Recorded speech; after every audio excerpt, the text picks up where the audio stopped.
Hello and welcome to The Working Songwriter, the show where today's best songwriters come to talk shop. I'm your host, Joe Pug. Each episode here, we host a distinguished guest and we ask them to go deep on their inspiration, on their process, on the general ups and downs of making a life in music.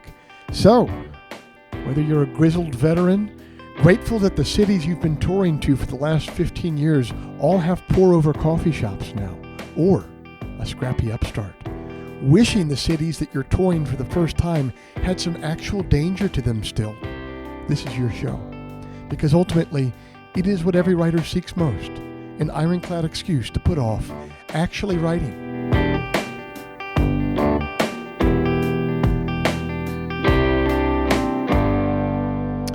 Hey everybody, it's the last Friday of October 2019, and I'm so happy that you're here. Thanks for joining us. This month's show is brought to you by Bandzoogle. Built by musicians and for musicians, Bandzoogle is an all-in-one platform to build a beautiful website for your music. I'm old enough to remember when you had to pay somebody called a web developer to get a website made.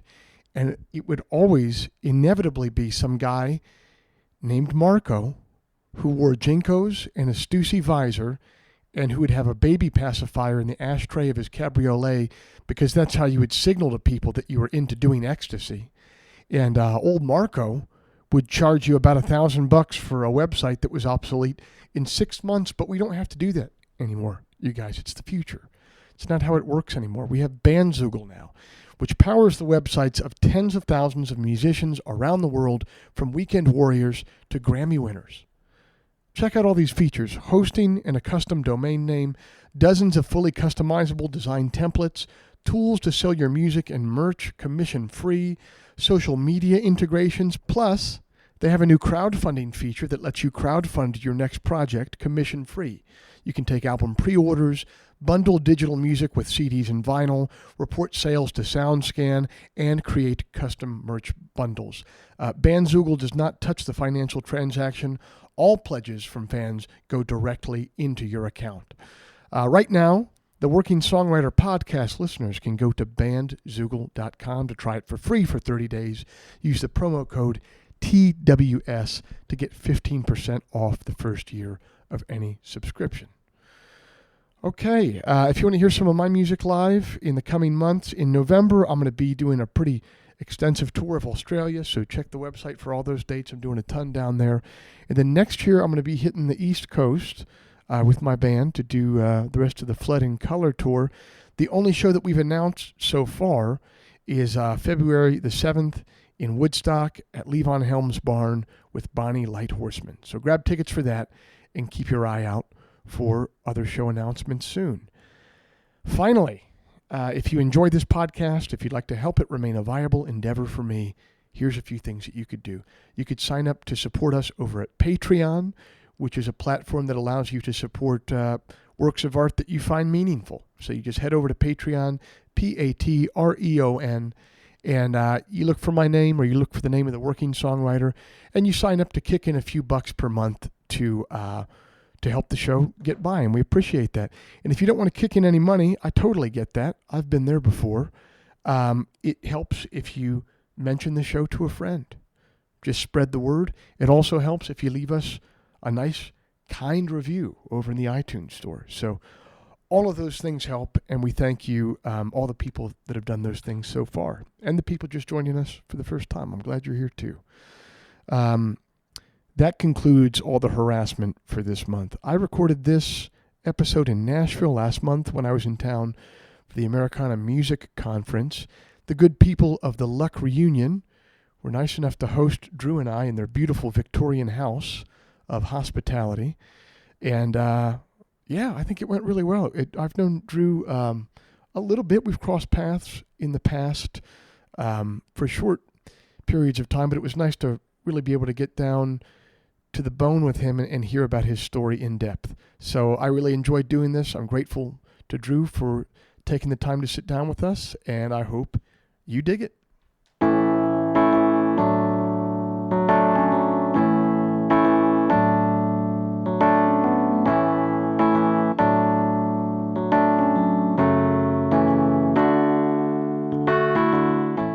My guest this month is a product of Tennessee through and through. He was raised in Memphis, and now he makes his home in Nashville. Drew Holcomb has spent the last decade carving out a career that's been as idiosyncratic as it's been successful. He started touring the Southeast and built a loyal following down there with his band, The Neighbors. His wife, Ellie, was a huge part of that sound and still is, though she no longer tours with the band full-time. Drew has toured with Susan Tedeschi, Ryan Adams, Los Lobos, the Avett Brothers, John Hyatt, and a slew of others. He's an Emmy Award winner because of his music. His songs have appeared on over 75 television shows on networks such as NBC, Showtime, and A&E. His latest album, Dragons, cracked the Billboard 200 upon its release. And before founding his own label, Magnolia Music, he recorded for Dualtone Records. He's appeared at Bonnaroo, Hardly Strictly Bluegrass, Stagecoach, and the Austin City Limits Festival. Paste magazine has said that he has a, quote, undeniable ardor and passion and the knack for melodies that immediately get under the skin. American Songwriter has said that his songs have always charged his listeners' hearts and minds while inspiring them to think, feel, dance, and love. And Rolling Stone says of his latest album, he's made his most poignant and sonically inclusive record to date. I was so glad Drew took the time to sit down and tell us about his journey so far.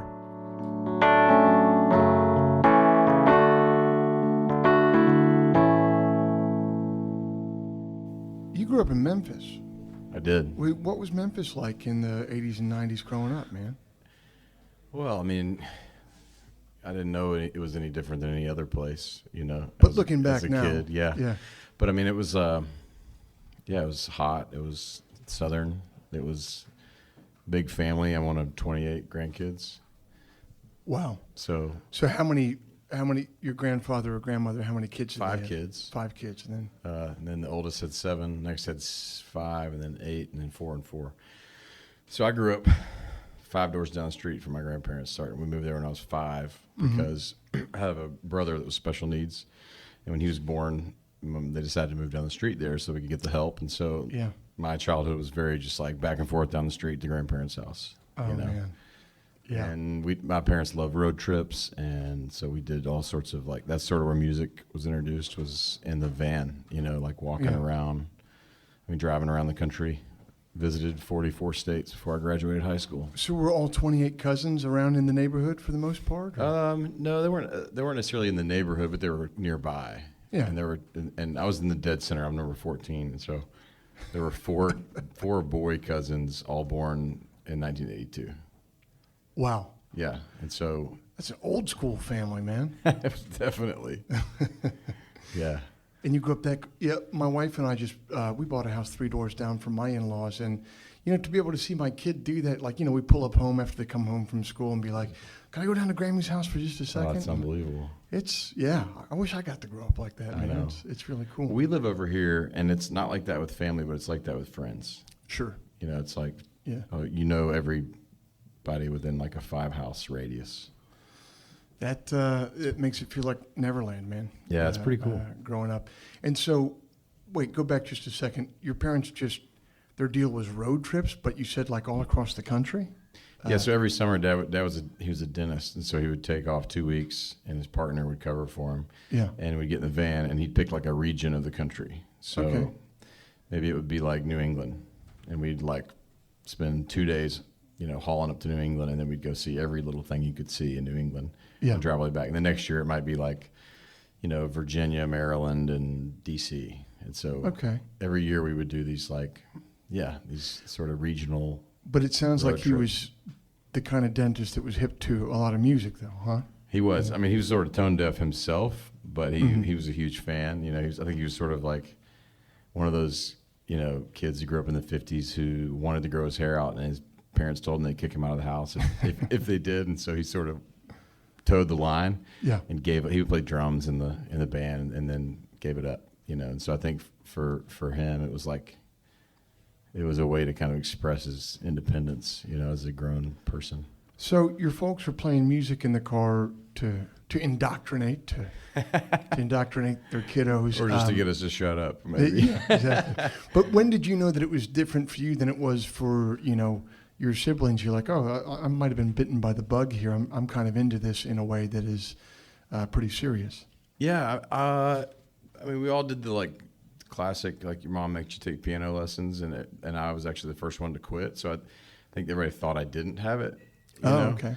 But then I got a guitar, and it was sort of like the color came on. Yeah. And I was able to sort of feel music and not just I kind of gave up early on seeing music on a page and learning it. And I started the idea of feeling a song and just learning chords and playing along. And then I had the good fortune of having a really good friend who played everything. And he lived pretty close by. So I'd ride my bike over to his house, and he had 2 guitars, and we would jam, And Was there any contemporary music making its way into your consciousness at that time? Or was This was this was mid 90s, and so there was definitely a good bit of U2 and Radiohead and stuff. But what we were learning on guitar was Jack Pierce and Vertical Horizon's early records before they had hits. I don't even know what that is. Vertical Horizons. Yeah. What is that? They had that huge hit. She's everything you want. She's everything. Oh yeah. Before they were this big pop band, they had a duo acoustic thing, and they would travel around the South and play colleges and coffee shops. And it had a little following. Yeah, there's all those kind of Sister Hazel and all that sort of stuff. Yeah. So that's what we were learning. It was when acoustic rock started hitting the radio. The heyday. And we were the old heyday. But my favorite music at the time was still the U2, Radiohead, Pearl Jam. Mm-hmm. But really where it kind of clicked for me was my senior year of high school. I was already playing guitar and singing and having fun with it. I wasn't creating anything, but I went through that. My brother that I told you about earlier, while we moved onto that street, he passed away the summer after my junior year, and music was the thing that helped me through that grief. And it was mainly Van Morrison, David Gray, which at that point you had to import David Gray CDs from the UK. Yeah. Wow. You didn't have, you'd pay $30 through Columbia House or whatever. Wow. Just to have White Ladder, I mean, yeah, that had to be, that period of life is pretty intense as it is. You're getting ready to go off into the world, and to lose a sibling at that point had to be crushing.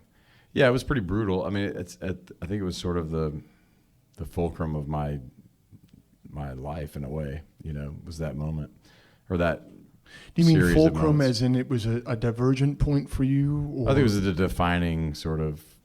defining tension for me as what does it mean to be a person? What does it mean to be a creative, to create something? What does it mean to suffer? What does it mean to find joy amidst the suffering? And for me, music was all sort of part of that internal soul conversation that I was having. So does that mean that you're beginning to compose songs at this time, or you're covering other songs? I'm just starting to cover other songs. As I'm starting to learn those artists. Next year I go to college. I get introduced to, this is 2000, so I get introduced to Patty Griffin. I get introduced to Whiskey Town. Oh yeah. And then that leads me to bigger doors that I had already been there, but I didn't see, like Springsteen. And I knew a little bit of Petty through the radio, but then I really did some deep diving on Petty, and then that leads you to Woody Guthrie, and then Springsteen door also takes you to Otis Redding, and so all of a sudden just the doors are getting blown off of all my thing, and that's when I'm starting to just learn songs all the time and just play songs. Yeah. But it wasn't until really my junior year, 2.5 years later, that I really started giving writing a try. Before we get to that, now you mentioned college. You actually went to, and I don't know where this is in the timeline, but you actually attended divinity school in Scotland. I did, right? Yes. Yeah. So was that where you went at first, or did you go to undergrad first and then undergrad first? And this was that was probably 2006, 2007. Okay. Yeah. So what drew you to? I mean, not only divinity school, but divinity school in Scotland. How did you end up there? So. When I went to the University of Tennessee, and they had this undergraduate program where you could study abroad, and so I went to Edinburgh and studied there for 6 months, and just absolutely fell in love with the place. And I was the time I was a dual major at UT in history and religious studies. Okay. And so I went to Edinburgh, and that's where they had this like, you know, divinity program. It was sort of a mixture. It was like we were studying like, you know, the Latin church fathers, and we're studying, you know, like the Reformation and all this crazy like different, you know, times of great human strife, you know. Yeah. And in the meantime, I'm like going back to my dorm room in Scotland writing songs. Yeah. So that's when I started writing songs, was during that period that there. study abroad time. So was the purpose of going to this school, in your mind, you're going there to learn and have it inform a different vocation, or you're learning this because you're considering being a pastor? No, I was considering like academia. So I wanted to be I wanted to teach history. Gotcha. Yeah. Gotcha. So yeah, I was just like, but I kind of grew up in like a Christian world and went to like, you know, Christian high school. And so I was sort of deconstructing all of that. So in some ways it was just like me digging into myself and trying to figure out where I came from. And coming to it as an adult rather than it just being right given to you. Yeah, exactly. That's right. And I would imagine to be doing all that stuff during the day, to be talking about like those really deep themes, you know what I mean? Like that. Yeah. Well, you're talking about archetypal themes at that point, you know, when you're talking about the Bible. So to be able to come back, to have that swirling around in your brain all day and then come home to write songs, that had to be a good spot. It was a good spot. It was a great spot. And that's sort of where it led on and on and on. Even when I stopped school and was writing songs, I was still reading a lot. And that's why I went to get the master's, because this program in St. Andrews would let me go for like 2 weeks, once a year or twice a year. Okay. And then I'd be able to tour the rest of the time and write papers in the back of the van. I mean, it was like such total nerddom. But they let me write my dissertation on, it was on Springsteen, and it was called Springsteen's Redemptive Imagination. And it was all about like, which he talks about in his solo show, like the sort of looming reality of like church and religion in America. Mm-hmm. And that's like, if you know, Johnny Cash, Ray Charles, Springsteen, all these guys were so influenced by their sort of religious upbringing. Yes. And so I was trying to figure out what that meant for me as well. And I was just curious about it in general. So in that dissertation on him, what were some of the things that surprised you digging into his work in that regard? Yeah, I was surprised at how like much the sort of Catholic imagination is in his music. Like if you look at, he has all these characters in his songs, you know, mm-hmm. and like Mary, for instance, is like in, you know, I mean, starting with Thunder Road and then going on and on and on. Yeah.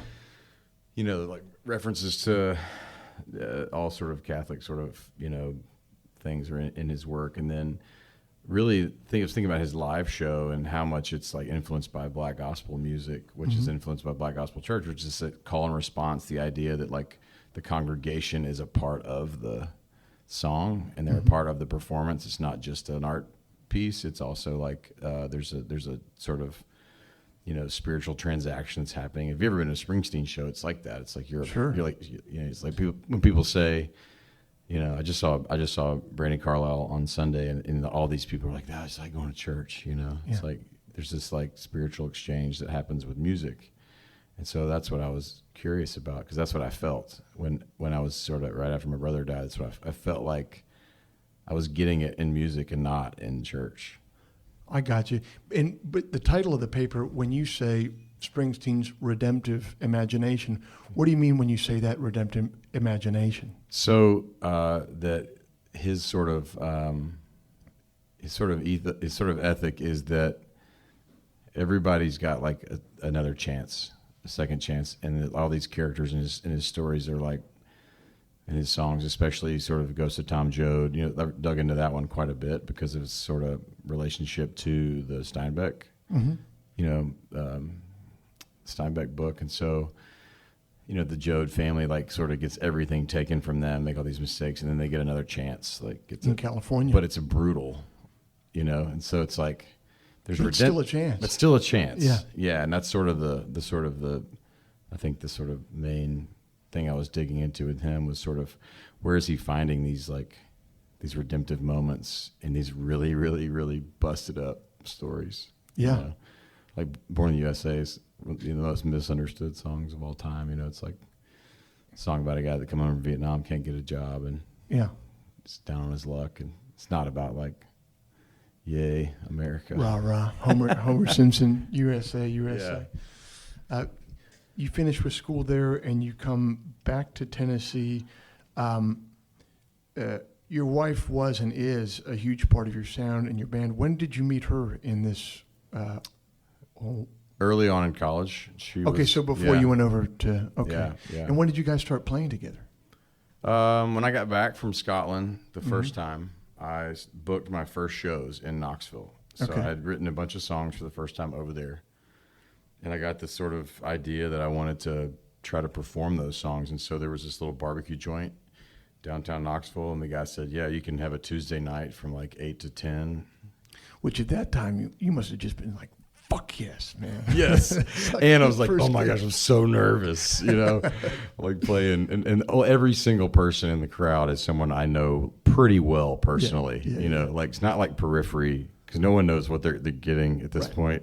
Right. They'd see me play guitar, like sitting around the dorm rooms in the various houses around campus. But so I played this show, and actually that first show, she got up and sang 2 songs with me. So she goes all the way back, but then we sort of parted ways for a couple of years while I was pursuing music, and she was almost married to this other guy, and a long story, but it ended up once I'd sort of gotten my feet under me as a musician, probably 2 years in is when we started dating. You got your Bruce Springsteen second chance. You're dang right I did.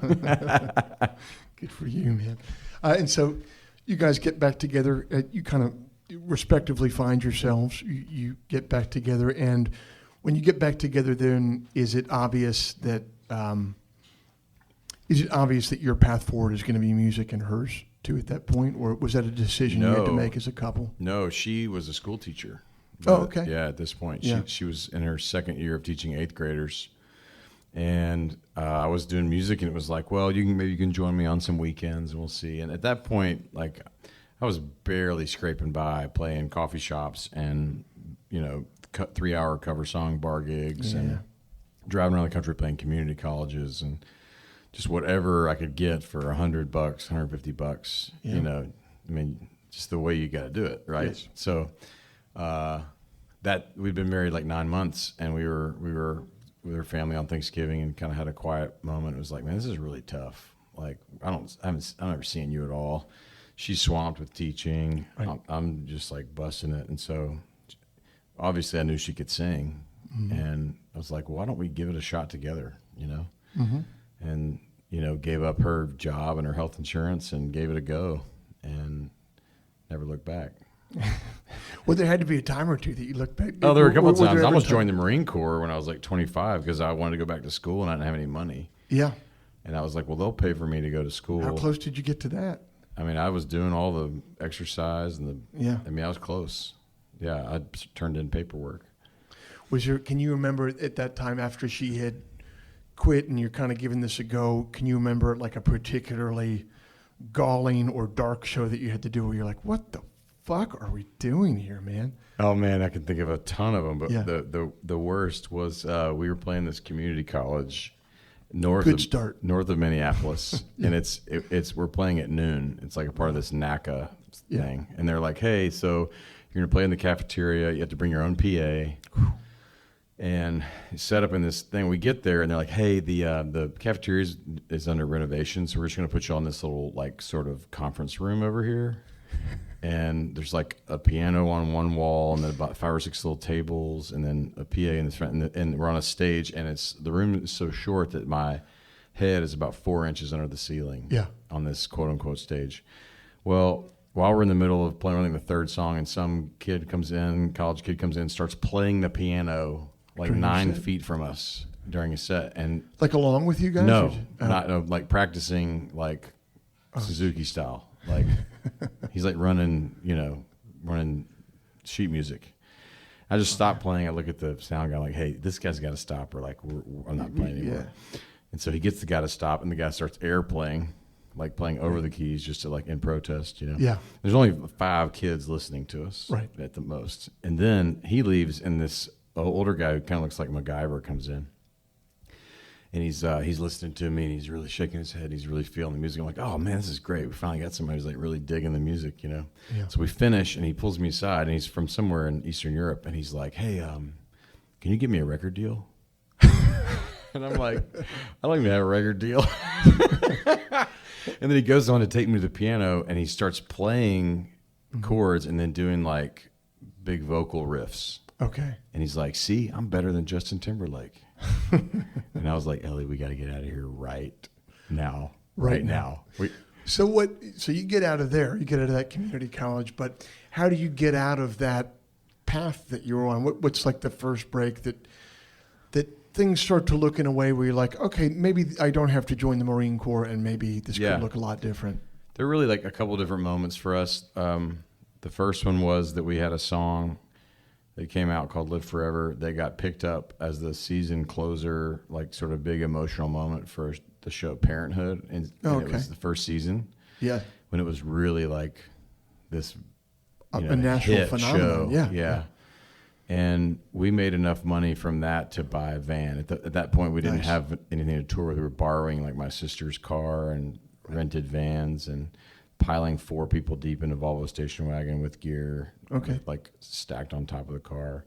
So we were able to buy like a 5-year-old van with that money, and then that song sort of started to pick up some pace. And for the first time ever, meanwhile, while we were doing those college shows, we were also had about 5 or 6 places where we were building a real following, and that would be Memphis, Nashville, Knoxville, Birmingham, and Atlanta. In Atlanta, we started with Eddie's Attic doing the open mic, and then I got an opening gig, and then I just kept working it, and finally got to where we were playing to like 120 people at $10, you know, and walking home with $600 and going like, man, we're crushing it, you know. Hey man, at that time, that is crushing it. Absolutely. Yeah. Same thing in Birmingham. Just started Workplay Theater and kind of worked our way into that thing on a regular basis, and then Nashville, we started with the OG Basement, you know. Oh man, yeah, know it very well. Kind enough to book us on like a 6 o'clock on a Tuesday, and we got the word out and started doing that, and got an opener at the Sunday Night Live show on Lightning 100, and so those sort of things were happening in those 5 towns, and I was working really hard to sort of grow those towns. Then we started adding other ones like Auburn, Alabama, and Athens, Georgia, and we started going to Texas. And I'll never forget. I got this advice from a producer one time. He said, when you write the right song, it will do a lot of the work for you. Yeah.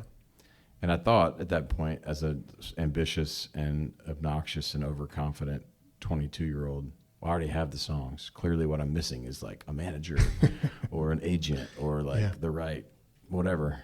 Yeah. And so that song was on my like sort of second record, kind of an EP or third record. And all of a sudden... Well, I don't mean to stop your flow here, but I think that's an important thing that you just mentioned, that piece of advice that you got. I would even go farther to say that a song working for you will be the only thing that ever works for you. You know, that's like exactly right. A song that people, when they hear it, they have to go to their friend and be like, dude, stop doing what you're doing, right? Put it down. Just listen to this song. Yeah, they identify with it in such a strong way that they have to share it. Yeah, and there's actually no manager, no label, no Spotify playlist, those things are fine in their own place, but that song, what you're talking about right there, that is the only thing that matters. Right. I'd say. Well, you can make a living without all of those things you just mentioned if you have the right song. Yes. But you can't get any of those things without the right song. Right. You know. Exactly. Yeah. So I'm sorry, I stopped your flow there. So you're kind of building. So building around, and then we had this tour booked, and we had made a decision. This is when I was about to join the Marine Corps. Like, if this doesn't happen this fall, I'm going to do this thing. I'm going to do this thing in January. I'm going to go back to school. We're going to choose this totally different life. Sure. But we're going to finish out our commitments, which we had like 15 or 20 shows that fall of random things on the books, and so one of those was a show at we were opening for a guy in Austin at Stubbs, and at the small one, the little room, and we came on stage and people started chanting that song, the one from Parenthood, Live Forever. And we were like, what the heck is going on right now? Yeah. And then we played it. They sang along to every word. And it was like, this is what he was talking about. And that moment was when we were like, no, we're not quitting. Yeah. We're going to keep going. Yeah. Going to a new town and having people know the words to a song that you wrote is pretty much the most intoxicating drug I can Totally imagine, man. Especially What'd you when do that night after the show? You must have been so fucking hyped, Oh, man, we were up till 4 a.m. Yeah. drinking Jack Daniels probably. Would be bigger than Springsteen. Yeah. Man. Oh, man, this is it. This is it. But you're right. That was the point where we look around the crowd and you're like, I don't know any of these people. And that's a big difference, too. Because when you're first starting out, you're like hustling with your friends and family. Mm-hmm. And you look around a room and go, these people came here for the music, not because I asked them to. Yeah. Yeah, it's a big deal. That's the moment when you know you maybe have a shot.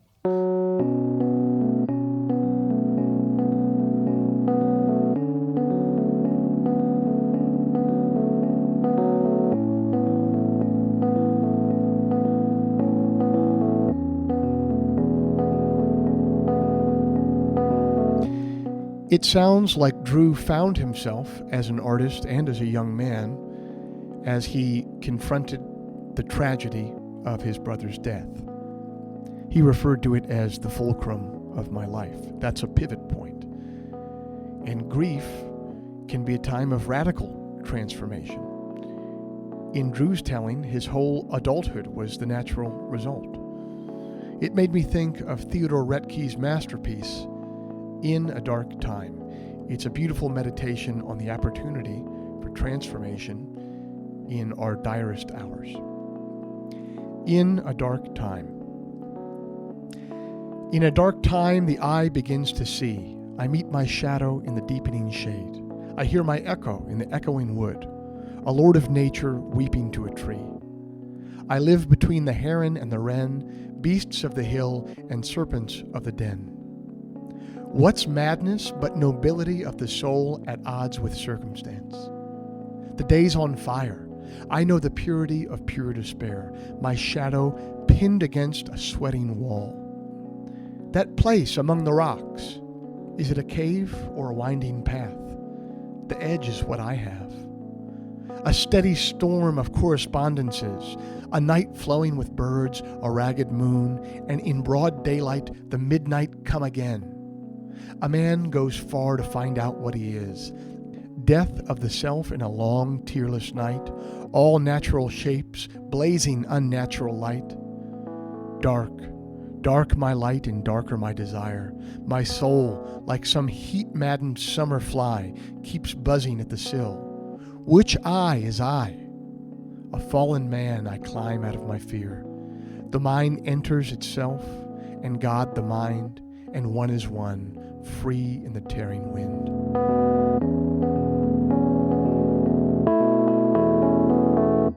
So you put both your feet squarely in the camp then of going towards not this other life that would have involved the military and a totally different thing and going back to school, but you're doing this. You guys are in. You've seen proof of concept at this point, basically. And you're going forward. You put out a few records, and then you and your wife start a family. She steps back from the touring life for a while to take care of the family. That is like a big sea change. Huge sea change, yeah. Can you kind of talk to what that was like, how you guys came to that realization, the parts that were difficult about it? Mm-hmm. So when she was pregnant, we had gotten booked to do the first of 3 on a Need to Breathe tour. It's a band out of South Carolina. It was all theaters, like beautiful historic theaters, and we're going to get 15-minute set, so it was going to be me and her acoustic. Well, about 4 weeks before the tour, the doctor put her on bed rest. Oh, okay. So that it's like she's not allowed to come, and her mom was like, "She's great. She can stay with us. You need to go do this tour. It's like it's one of your biggest opportunities." Sure. So I go do the tour, and about 3 weeks. Which, by the way, a 15-minute set for people that have never heard your tunes before, that's exactly what you want. They don't want to hear any more. They don't want any more. Just peg your best 3 or 4 songs and get off. That's perfect. Yeah, it was. That's exactly right. And I thought at the time, like, dang man, that's not very long. I can't really get it going. And looking back on it, I was like, oh. perfect. That was like how I made a bunch of fans. Yes. Yeah. But anyway, I'm sorry. So she, about halfway through the tour, she got off bed rest, but the doctors told her she couldn't go on the tour, but she could get up and out. So she came to one show, and at that point I had not sang without her in like 6 years or 5 years. So she comes to see the show, and she's watching side stage, and she says she had this realization, like, I don't want to go on stage. I love what he's doing without me. Okay. And so that was sort of the first like crack in the door where it was like, okay, maybe it's okay for her to not be in the band if she doesn't like feel like she can be. So we went on because of that tour, and it went so well having me. They invited me back with the band to be direct support with a 40-minute set. Nice. Their next year's tour. So then we had the kid right before that. So we had a baby on the tour. Oh, wow. She was not performing but traveling. She was performing at the second tour. Okay. She was back on stage. Sort of confusing. She's back on stage, but we were traveling with this, newborn. After that spring tour is over. That sounds insane. You can't just say traveling with a newborn. It was insane. Yeah. It was insane. For part of it, we were in this bandwagon, and we had like strapped the car seat to the thing, so she's sleeping through the night in her car seat. It's just like, she probably is going to go to counseling. We're going to have to, back when I was a baby, I slept in the car seat. That's her earliest memory. All musician kids are going to need help. They're so needy at that age. Oh, man. That had to be brutal. Yeah. So then we went on a fall headline run to follow that up with her, and it was even harder. Sure. Because it was just like more work. And so at the beginning of that headline tour, in the middle of it, Ellie was like, I can't stay on the road like this. This is too much. Yeah. And so I was like, you're totally right. So we announced to the fans that she was getting off the road. And then our next tour without her was really tough because every night I was just getting like bombarded with the crowd. Where's Ellie? Yeah. Even though we had like announced it and made a video and everything, Yeah. people were tough on us. But we kind of survived that one. And after that, it's sort of been, it's been good. And musically, it allowed me to sort of like, I had to write in those years with the knowledge that I was going to be singing on stage with my wife. Yeah. So it affected what I wrote about because it has to fit that paradigm. Of course. So it kind of freed me up creatively. It freed her up creatively. Now she does her own thing. Right. I do my own thing, and we come together every now and then. Yeah, that's great. And have you changed the way that you tour now that you do have kids? Do you do shorter runs? Or Yeah, we try to do like 3 days home, 4 days on the road when we're on tour. Okay, yeah, that's what I call the stand-up comic. Yeah, we call it cloverleafing out of Nashville. Yeah, well, just you make live in little the perfect loops. place for it. Yeah. Nashville is definitely the place to do that. But yeah, that's why I always looked at it. I'm like, well, damn, stand-up comics go out Thursday through Sunday night, and they come home Monday through Wednesday. Yeah. And Monday through Wednesday night shows always suck anyway. So that's so true. Hey, like, how did it go? Well, it was a Monday. Yeah. Well, see, I couldn't figure that out. But I would call home for so many years and tell my wife never traveled with me. I call her, on a Tuesday morning after a Monday show, and I would always be freshly surprised that Monday night sucked, and she's like, "Dude, when are you going to learn? It's been 10 years now." That's so good. I don't want to fast forward too much here, but I'm going to need to. There's a period you're signed to Dual Tone Records for a while. We could talk about that. I think I'd rather talk about how you came out of that and formed your own label after that, and why you did that, and why that seemed like. Because you've been in the business for a while at that point. You knew what you were doing. I'm sure you had offers on the table from whoever. Why did it make sense to go out? What is it about your personality and your work ethic and what you want to do with your music that you decided to go on your own? Yeah, I'd say one of the more sort of unique things about my personality as it relates to the music business is I like the numbers. Like I do my own business management.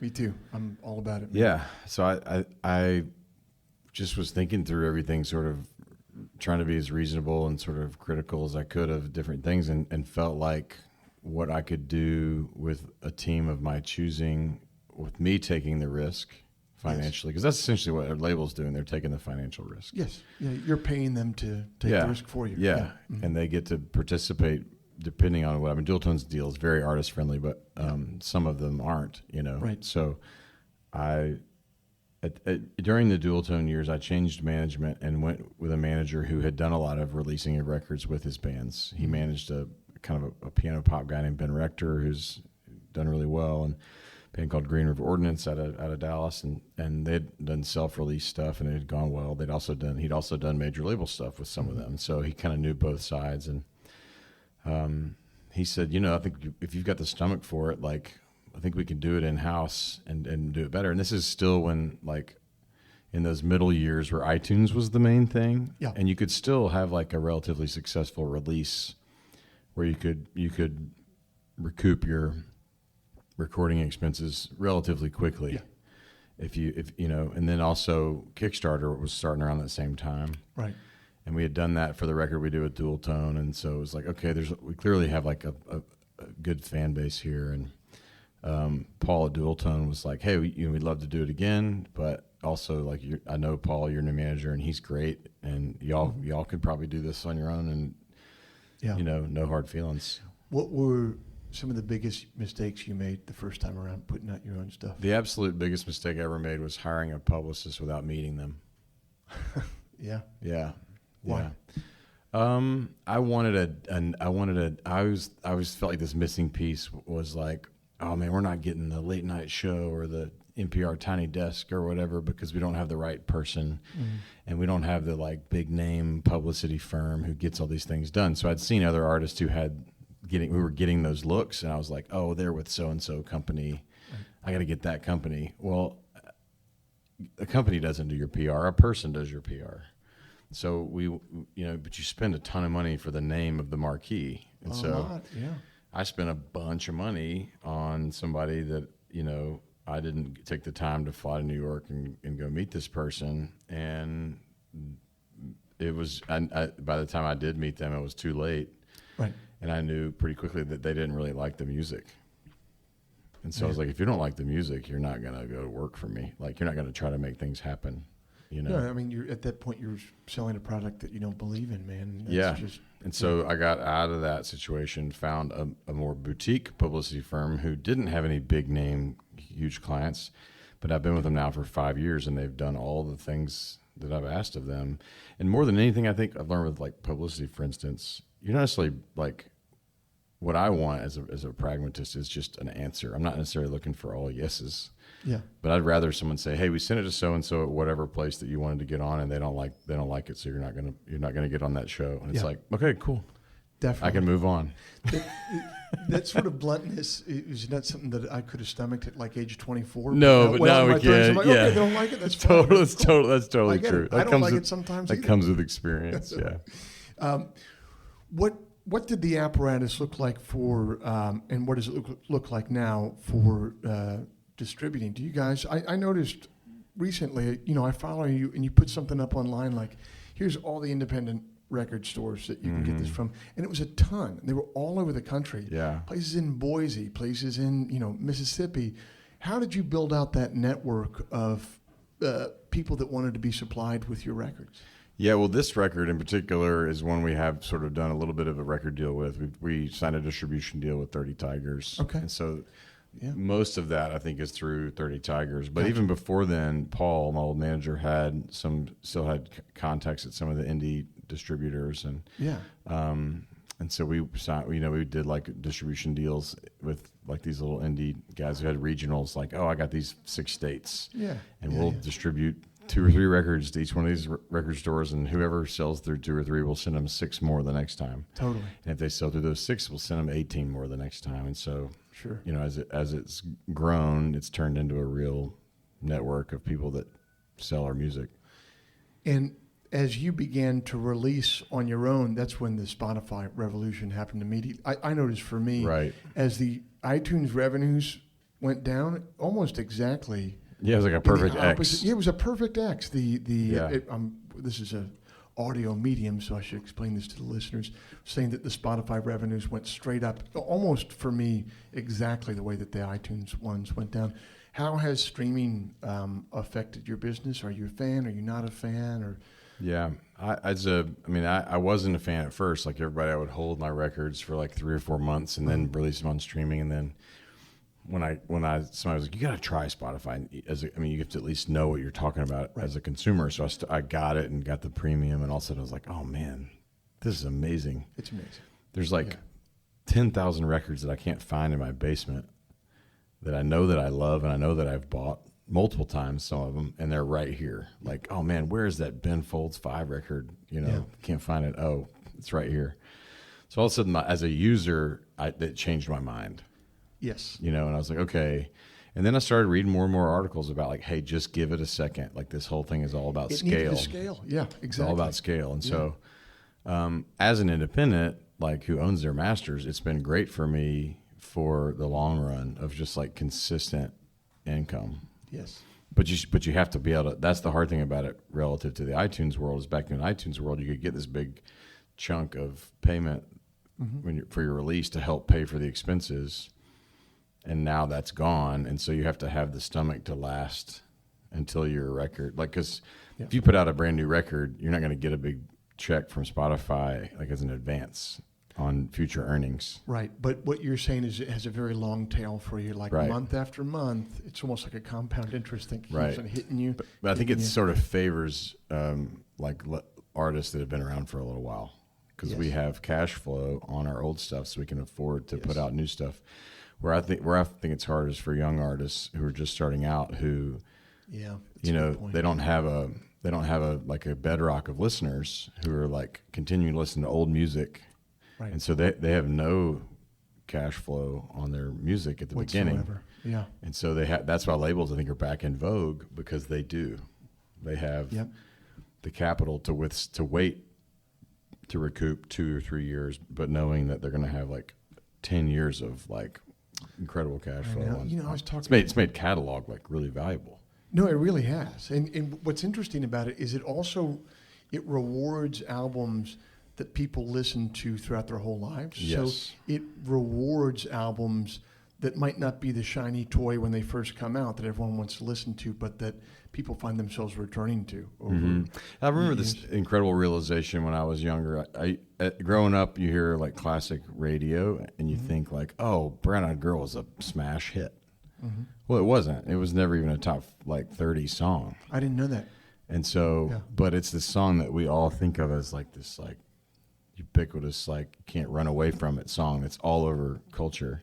And it is, and it is. But it got that over the long run. It didn't like have this huge flash in the pan moment. It's such a democratic way for something to be a hit. It's like people like upvote it by telling their friends about it. And I think the culture today in the long run will be similar. It'll favor songs, like you said, that stay in rotation in people's playlists and for their kids. Or, I mean, think about this. Like I was thinking about this.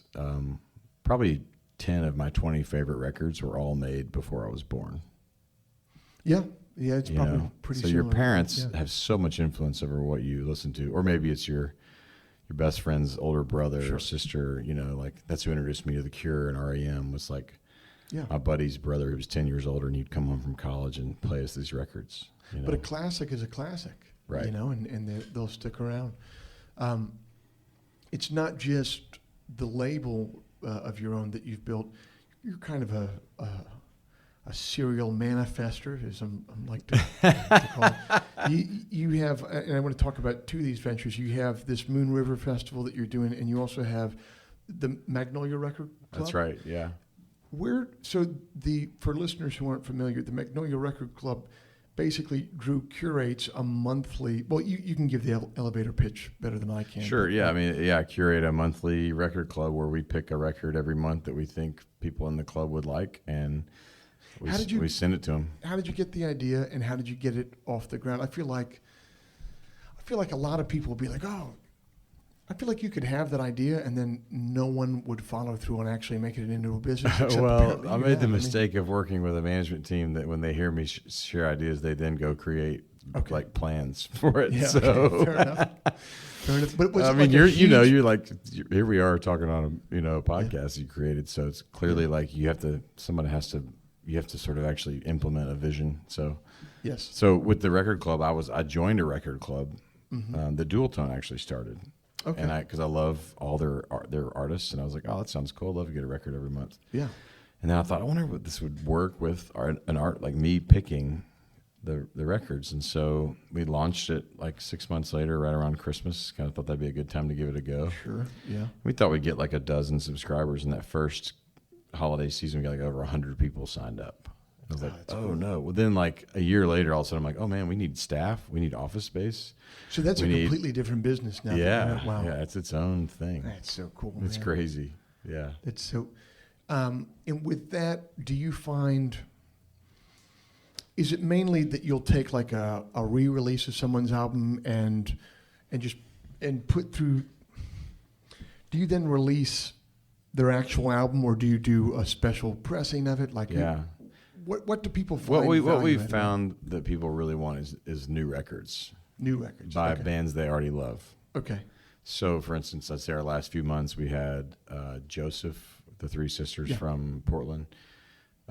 We've had the new Lumineers. We had our new record. We've had Jude and the Lions' new record. Mm-hmm. And so what we do is we get sort of a unique take on their new record, and so we go through them or through their label to find like a way to make it unique. So it's like whether it's a color or like it comes with a extra 7-inch, of a B-side, or there's all sorts of different ways to do it. And we also have learned that we have to have a little bit of buy-in from the artist, like that they'll say something about it or be supportive of it, or else it'll kind of go flat. Gotcha. And then we also do like a discovery piece, because what I wanted to do originally, and it's still a part of it, but I wanted it to be a little bit more of about like, hey, there's this band you haven't heard of, that, but it got too big for that. We had people that were just jump on and off, and they're like, I don't care about these new bands. Right. So we added this artist discovery piece where I pick a band every month that may not be as well known, and it's an add-on. It's like you can. So what people are coming to it for, they're like, we want to hear this damn new Lumineers record, but if I also get to hear something the new Warren Treaty record, right. Been a lot of different things. Wilder Woods is one we did last month. So it's, it just, every month is different. But I fell in love with vinyl. That was my wife's wedding present to me, was a record player. Mm-hmm. And then we went to the Bay Area and went to Amoeba and bought all these records, and that was sort of the beginning of it. And so it's just about kind of sharing that experience with our fans. And again, back to sort of the business side of it, we started seeing there was a flip that happened in the merch table about 2 or 3 years ago. We stopped selling CDs. We started selling all this vinyl. I know, man. And it was like, I guess if somebody says now, do you bring a CD or bring a vinyl to a festival? It's like, well, definitely vinyl. Nobody's buying a CD. No one buys the CDs, man. And which is really fucked up, because when you do fly dates, they're so heavy. They're so heavy, man. Just like, all the money you make from them, you pay in the overage fee. Shipping, I know. It's terrible, man. Well, thank you so much for sitting down to talk shop today, man.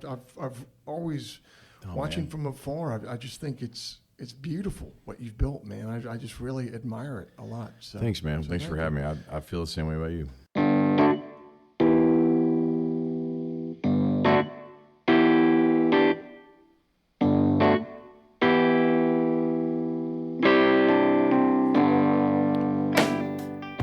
That's our show for this month. Thank you for listening. This month's show was brought to you by Bandzoogle. Built by musicians and for musicians, Bandzoogle is an all-in-one platform to build a beautiful website for your music. Use promo code TWS, the initials of our podcast, TWS, to get 15% off the first year of any subscription. Drew's latest album is entitled Dragons. It's available everywhere music is sold or streamed. Thanks again to Hannah and everyone over at the Luck Reunion who hosted us in Nashville. And if before we meet again, you sit down to write, I'd ask you to remember, an expensive drug habit is not a song. A compelling Instagram account is not a song. And most importantly, reverb is not a song. So let all that take care of itself, and for you, just keep your eye on the song.